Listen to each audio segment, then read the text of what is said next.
Très bien, chers amis, nous sommes là avec le 5e texte.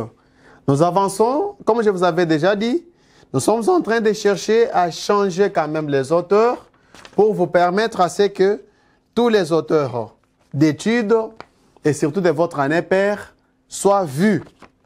Alors, cette fois-ci, si vous regardez le texte, ça n'appartient pas à Tacite, ça n'appartient pas à Cicéron. Tu peux identifier facilement en voyant déjà les débuts, la manière et le style. Regardez le style utilisé par l'auteur. Ça nous donne quel auteur là? Et là, vous savez que ici, en voyant les styles, Veluti, en voyant certains autres styles, Magis, et ça, nous sommes sur Sallustius, Crispus. Avec quelle œuvre? Omnes homines. Ça, c'est De Coniuratione Catilinae. De Coniuratione Catilinae. Voilà. Vous voyez que nous avons changé les auteurs après avoir vu les Tacites, les Cicéron, et nous sommes là avec Sallust. Après lui, on va toucher aussi Saint-Augustin. Donc, tous les auteurs qui sont prévus, nous allons essayer de les utiliser ici. Alors, comme d'habitude, nous commençons par les textes. Omnes homines qui se student praestare ceteris animalibus summa opereniti decet nevitam silentio transeant veluti pecora quae natura prona atque ventri obeondietia finxit sed nostra omnis vis in animo et corpore cita est animo imperio corporis virtio magis utimur alterum nobis cum dis alterum cum bellius commune est. Très bien. Nous avons là des connaissances de Catilinae et de Sallust à propos de la conjuration des Catilines. Voilà. Les questions numérotées de 42 à 49 se rapportent au test numéro 5. Tirez attention à la 42e question. Elle n'a rien à voir avec le texte devant nous, mais seulement elle s'écarte un peu du texte, mais reste dans la facette grammaticale latine. Dans la phrase « Tantum comedit ut aeger sit », ut renferme la valeur, ou bien une valeur finale, concessive, complétive, consécutive ou soit comparative. En regardant, souvenez-vous sur l'emploi de out. Out avec l'indicatif, out avec le subjonctif. Ici, out est avec le subjonctif, non? Quand out est employé avec le subjonctif, il peut avoir quelle valeur? C'est la valeur consécutive. Et là, vous n'avez pas besoin de vous embrouiller parce que pour qu'il soit final, il faut, ou bien concessive, il faut qu'il soit employé avec l'indicatif. Donc, les restes là sont faux et la meilleure réponse est out consécutive parce que employé avec le subjonctif sit du verbe essayer. Et nous avons la 43e question. Les termes veluti dans le texte veluti pecora a pour nature un pronom? Non. Veluti n'est pas un pronom ici. Ça vient de well. Well, j'avais enseigné ça la fois dernière ici. C'est la conjonction, non? Qu'on peut utiliser pour laisser les choix à la personne. Quand tu dis à quelqu'un, tu manges ou tu pars. Donc la personne a les choix. Soit elle va manger, soit elle va partir. Les ou là, qui laissent les choix en latin, ça s'est traduit par well. Quand nous avons veluti. Ça vous devez comprendre, non? Ça ne veut pas être un pronom. Un substantif, encore archi faux. Un adverbe, un adjectif, c'est une conjonction. Puisque dans la phrase, vous voyez que c'est l'intio transéante, veluti pecora. Donc, on laisse les choix. 43e question. L'expression ceteris animalibus c'est traduit par quoi? Ceteris animalibus. Sachant très bien que ceteris, c'est l'adjectif indéfini. Les restes ou certains. Animalibus, qui peut dire les êtres vivants, ou soit les animaux. Animal, animalis, Genitif singulier. Alors, quand on a l'expression Ceteris animalibus, là, il faut être quand même attentif. Non, c'est très facile. Ça veut dire commun avec les bêtes. Commun, c'est commune. Ça y est là. Commune. Ce n'est pas commun avec les bêtes. Bien que animalibus est là, bête ou être vivant. Commun avec les dieux. Non, non. Commune est là, mais il n'y a pas Deus, Dei, pour parler des dieux là-bas. Nous avons les restes des êtres vivants. Très bien. Le reste. Ceteris, Ceterus, Ceterum, Cetera. Les restes. Très bien. Toute notre force. Là, vraiment, même celui qui n'a pas fait le latin peut déjà voir, non? Il n'y a pas là-bas les mots wir ou viris pour parler de force ou homme. Tous les hommes. On n'a pas parlé de omnia, omnis, pour parler de tout. Très bien. La réponse est 3. Les restes des êtres vivants. 45e question. La figure de répétition contenue dans l'expression. Ah, je ne pense pas que vous allez encore dire que c'est l'assonance quand même. Hein? La figure de répétition contenue dans l'expression. Ne vitam silentio transeant, veluti pecora quae natura prona, atque ventri. Nous avons anaphore, nous avons épanaleps, nous avons allitération, polysynthète, assonance. Je ne pense pas que vous allez encore dire assonance, puisque là-bas, on n'a pas repris encore le mot à la fin. Mais au moins, il y a répétition là-bas. Nous les trouvons où?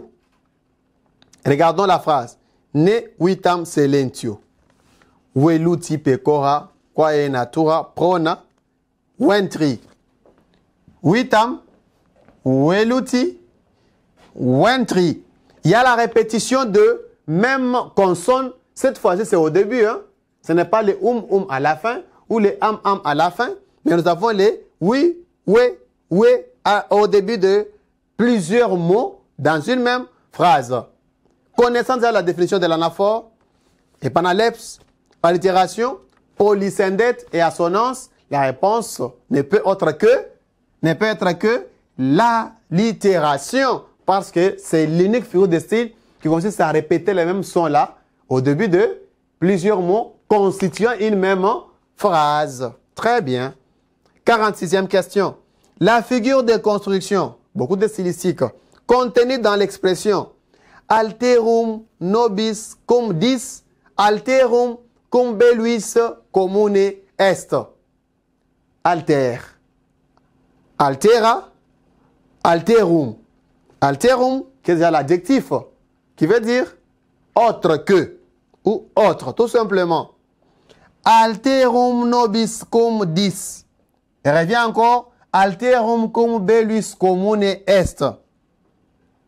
Commun avec les dieux, commun avec le bête. Alors quand on prend, il y a quoi? La première, alterum, et le deuxième. On demande la figure de style utilisée entre les deux propositions. Alterum nobis cum 10, l'ablatif de Deus, pluriel. Alterum cum belluis, commune est. La figure là-bas, ça doit être laquelle? Chiasme. Non, les chiasmes, c'est les croisements. Quand il y a croisement, non? On dit, les premiers seront les derniers seront les premiers. Là, c'est les chiasmes. Il y a croisement. Du grec, chiasma, qui veut dire croisement. Nous prenons aussi parallélisme. Non, c'est lorsque les expressions sont parallèles. L'idée n'est pas de se trouver. Quand la personne parle, ça ne se croise pas. Les chiasmes se croisent. Parallélisme, c'est le contraire de chiasme. Oxymore, non, rappelez-vous de l'oxymore. J'ai enseigné l'oxymore, pas plus longtemps que quelques jours passés ici. Nous avons parlé des figures de style, des répétitions aussi. L'oxymore ne fait pas partie de ces figures de style dont il y a soit croisement, soit contradiction quand même. Et prolepse. Prolepse, nous l'avons déjà parlé dès le début quand j'ai commencé les figures de style. Je commence par prolepse, allitération et anaphore. Alors, quand nous voyons l'antithèse, c'est la meilleure des réponses là-bas, lorsqu'il y a contradiction des pensées. Donc, les débuts disent autre chose, mais la fin vient dire aussi autre chose. Si on parle de les autres sont en union avec Dieu, mais aussi les autres en union avec qui? Les bêtes. Il y a contradiction. Ici avec Dieu, ici avec les bêtes. Voilà, c'est la meilleure réponse. C'est l'assertion 2 avec allitération. Et antithèse plutôt. Et là, nous prenons la 47e question pour avancer avec notre texte ici, qui est le numéro 5e. Nous prenons déjà la 47e question. Avec la 47e question, qu'est-ce que les compositeurs nous proposent? Nous avons question numéro 47, bien sûr. Parmi ces assertions,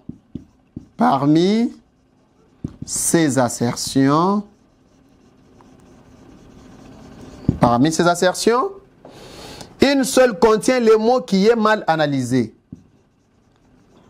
Une seule contient les mots qui est mal analysé. Les mots qui est mal analysé.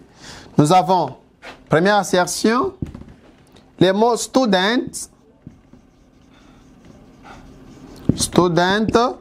analysé comme indicatif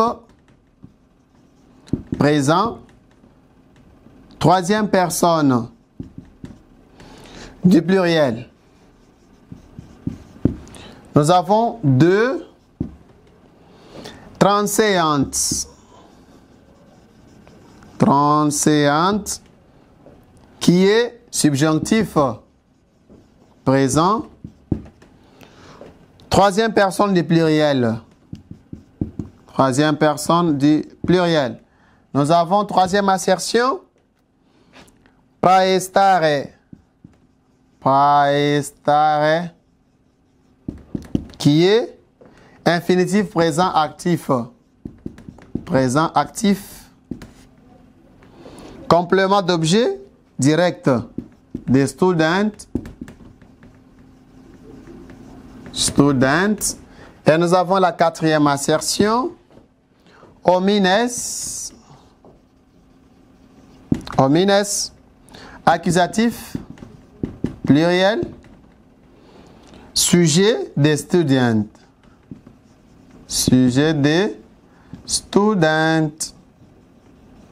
Et enfin, la cinquième assertion, CC, qui est accusatif, pluriel, complément d'objet direct. De student. Voilà. Et là, nous pouvons répondre ensemble, cher Discipuli. Nous prenons la question. Parmi les 5 assertions, il y a une seule qui contient les mots mal analysés. Student, c'est le verbe studere, étudier.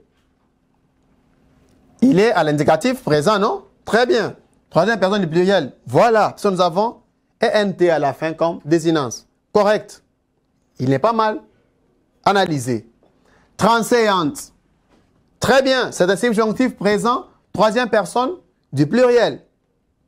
Sans problème, bien analysé, correct. Troisième réponse. Praestare, qui est l'infinitif présent actif, très bien, sujet de student, COD plutôt de student, praestare. Et quand nous prenons homines est accusatif pluriel. Nous sommes là, il faut bien regarder bien comment le mot se présente. Avec la 47e question, nous avons homines qui est accusatif pluriel. Très bien, il est accusatif pluriel parce que nous voyons là-bas les ES. Mais il n'est pas sujet de student. Pourquoi? Rappelez-vous de la grammaire.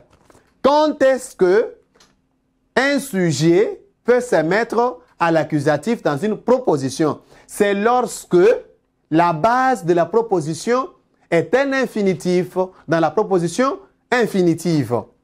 C'est bien compris, non? Donc, pour qu'on trouve les sujets à l'accusatif, il faut que le verbe soit d'abord à l'infinitif. Mais ici, le verbe est à l'indicatif. Ce qui veut dire, on a mal analysé la réponse. Et la quatrième assertion, parce que homines est à l'accusatif, bien sûr, pluriel, mais malheureusement, sa base n'a pas respecté la procédure. CC, C'est l'accusatif pluriel. Très bien. De C. C'est suicibi. C. C, on peut utiliser CC comme étant un pronom personnel. Complément d'objet de student. Correctement. La réponse nous a été cachée dans la 4e assertion. Et directement, nous prenons la 48e et l'avant-dernière question pour atteindre la 49e. 48e question. Les verbes dont les temps primitifs sont mal reproduits et le verbe dont les temps primitifs sont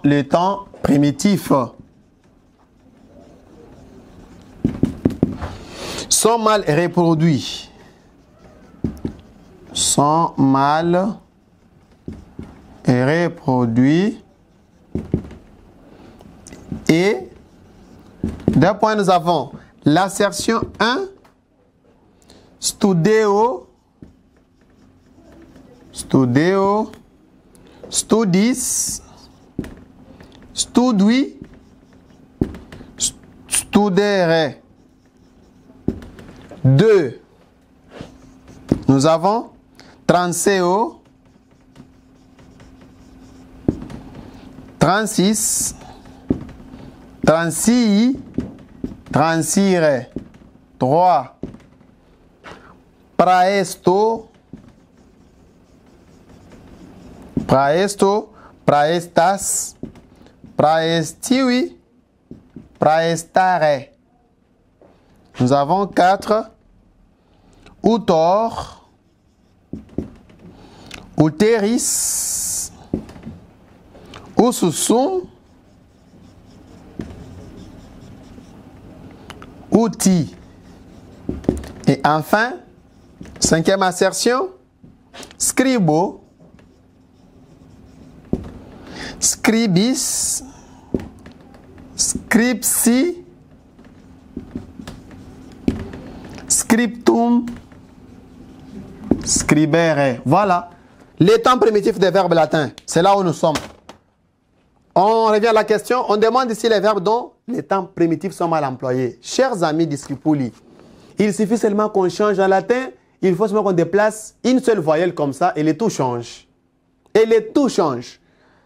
Je préfère commencer du début, de la fin vers le début, du bas vers le haut. Voilà. Scribo. Verbe. Scribere. Scribo. Scribis. Scripsi. Scriptum. Scribere. Très bien. Les temps primitifs sont très bien reproduits là. Pas de problème. Nous avons les présents de l'indicatif. Première personne.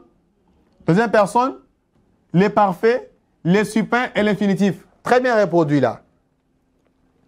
Utor. Les verbes déponents. Du verbe outil. Comme loqui. Hein? Très bien.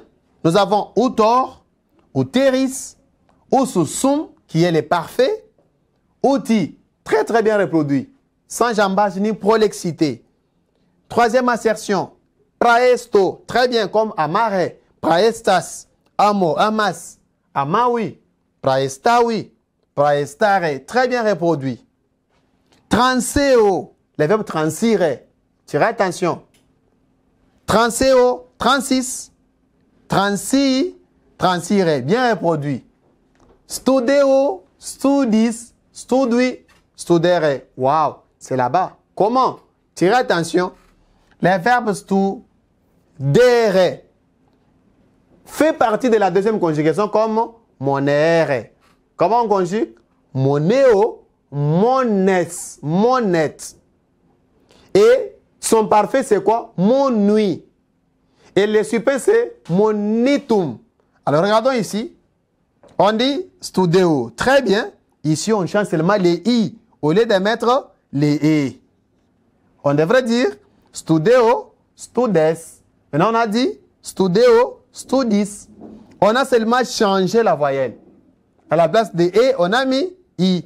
L'assertion première et l'assertion dans laquelle les verbes étaient mal analysés. Puisque la deuxième personne du singulier indicatif présent du verbe studere, c'est studes.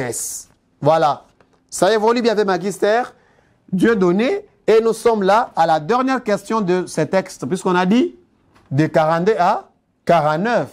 Nous prenons la 49e question pour essayer de mettre fin à ce 5e texte. La 49e question. Et là, l'idée qui apparaît mieux. Qui apparaît mieux dans ce texte est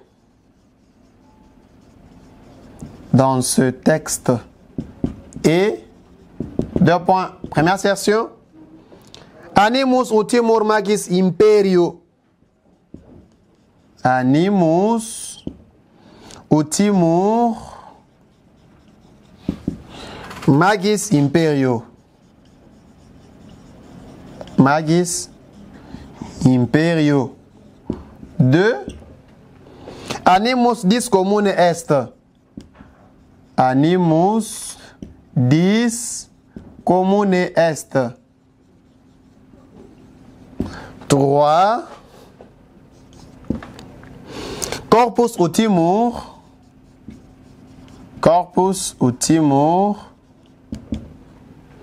Magis servitio. Magis servitio. La question 4, l'assertion plutôt. Corpus belluis. Corpus belluis. Commune est. Commune est. Et enfin, la 5e assertion. Vis in animo. Vis in animo. Vis in animo. Et corpore. Et corpore. Cita est. Cita est. Voilà. Je vous avais dit dès le début, on ne comprend pas le latin en français. On nous demande ici l'idée qui appartient ou bien qui apparaît mieux dans ce texte. La conclusion de ce texte ici, en un seul mot. Ça peut être quoi? Si vous ne savez pas traduire les latins en français, faire la version latine, il sera un peu difficile pour vous de vous retrouver devant de telles questions à l'examen. On demande l'idée. Donc il faut d'abord, dès le départ, comprendre les textes en général et par après comprendre chaque assertion. Je ne dois pas traduire les assertions, nous devons expliquer ça en latin. Animus utimur magis imperio. Quand tu lis le texte, Animus utimus magis imperio, avec le texte, est-ce qu'ici l'accent est mis sur l'âme? Bien sûr. Mais quelle âme? Qu'est-ce qu'il y a? La complicité dans De Conversione Catilinae. Quelle était la synthèse donnée? Puisque nous parlons de animo imperio. Corporis servitio magis utimo. Est-ce que l'idée peut être celle-là comme l'idée générale, synthèse? Non. Ça ne peut pas être cette idée-là. Même la deuxième version, assertion. Animus dis communes est. En tout cas, encore ici, ça devient plus pire. Parce qu'on a parlé de l'âme et Dieu. Est-ce que Dieu a l'âme? On ne sait pas. On ne peut pas dire que Dieu a l'âme. Entrons dans la philosophie sur la conception humaine, Lucrèce. Nous allons comprendre quand même cette affaire-là de l'âme de Dieu. Corpus utimur magis servitio. Non. Puisque l'idée doit être attachée entre l'homme et son âme. Il faut que l'homme et l'âme apparaissent dans une assertion pour qu'on puisse avoir l'idée. Le latin, on le comprend dans un tout. Quatrième assertion. Corpus belluis commune est. Ici, on parle des bêtes. L'unité et l'union entre les corps des bêtes et leur communauté. Non. Et leur communion. Non. À la 5e assertion, voilà ce que je vous disais. Vis in animo. L'homme dans l'âme. Ou l'homme avec l'âme. Les corps et corpore cita est. Voilà l'idée qui résume mieux ce texte. Si on avait tout le temps de revenir à la traduction de ceci, mais je vous renvoie à consulter la traduction de Conjurazione Catilinae quand on avait travaillé avec vous. Vous allez trouver que ceci, j'en avais parlé et ça fait partie, ça figure plutôt à la bonne réponse. Très bien. Avec cette résolution de la 5e assertion, de la 49e question de notre texte, nous nous arrêtons par là avec l'exercice numéro 5. Et à la prochaine occasion, nous passerons au 6e texte plutôt, et nous allons aussi traiter autant de questions hors texte. Je pense que beaucoup attendaient quand même que Magui puisse toucher les questions de Realia. Ça viendra avec le temps. Nous aurons beaucoup de questions. Nous allons partir jusqu'à 500 questions avec vous. Alors, je vous promets que la prochaine fois, nous aurons tout le temps de revenir sur toutes les questions de Realia ainsi que d'autres parties grammaticales qu'on n'a pas encore touchées jusque-là. Au revoir et à la prochaine, mes chers amis.